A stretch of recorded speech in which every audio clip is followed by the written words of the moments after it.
మేము అడుగుతున్నాం, మీరు మందకృష్ణ మాదిగ గారికి అవార్డు వస్తే ఎందుకు అప్రిషియేట్ చేస్తలేరు?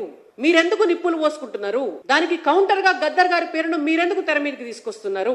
గద్దర్ గారు వారి సిద్ధాంతం మావోయిస్టు పార్టీకి అనుకూలమైనటువంటి సిద్ధాంతం, వారి సిద్ధాంతం నక్సల్బరీ ఉద్యమానికి అనుకూలమైనటువంటి సిద్ధాంతం, వారి సిద్ధాంతం పోలీసులను ఊచకొత్తగోసినటువంటి సిద్ధాంతం, వారి సిద్ధాంతం జాతీయవాదానికి అనుకూలంగా ఉన్నటువంటి విద్యార్థులను నాయకులను చంపినటువంటి సిద్ధాంతం, వారి సిద్ధాంతం ఆనాడు ఉన్నటువంటి పరిస్థితుల్లో దళిత బహుజన బిడ్డలందరినీ కూడా పాటలతోటి ప్రేరేపించి నక్సల్బరీ ఉద్యమం వైపు ఉరికించి అటువైపు ప్రోత్సహించినటువంటి సిద్ధాంతం.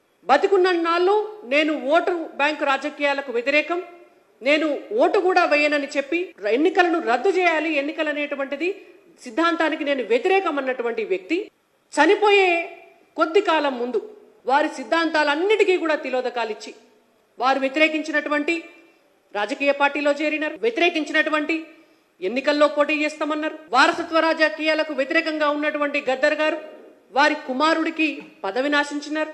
దేవుడే లేడు అని చెప్పినటువంటి గద్దర్ గారు యాదగిరిగుట్టకు పోయి లక్ష్మీనరసింహస్వామి వారికి దండం పెట్టుకున్నారు.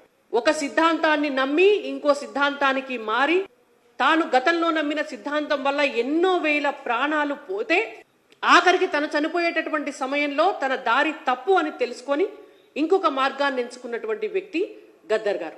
అయినా మేమేం వారిని వ్యక్తిగతంగా అనదలుచుకోలేదు. అట్లా కంపేర్ చేసుకుంటే మందకృష్ణ మాదిగ గారు గద్దర్ గారి కంటే 100% అర్హులు.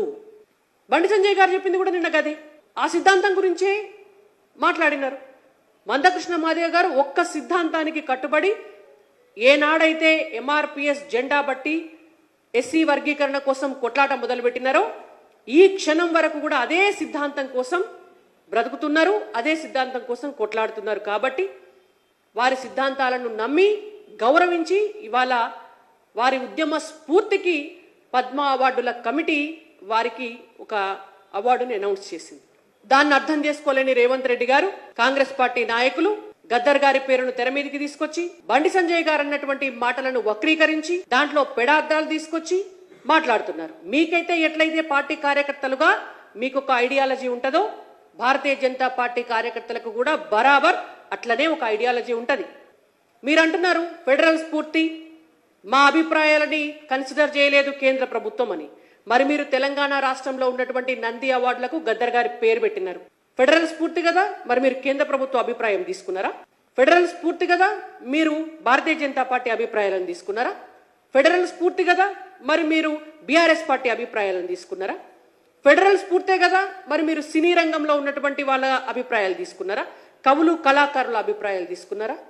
ఎవరి అభిప్రాయాలు మీరు తీసుకోలేదే. సొంతంగా నిర్ణయం తీసుకొని నంది అవార్డుల పేరు మార్చి గద్దర్ అవార్డుల పేరు మీరు ఎట్లా పెట్టినారు? ఫెడరల్ స్ఫూర్తి మందికి ఉండాలా, మీకు మాత్రం ఉండొద్దు.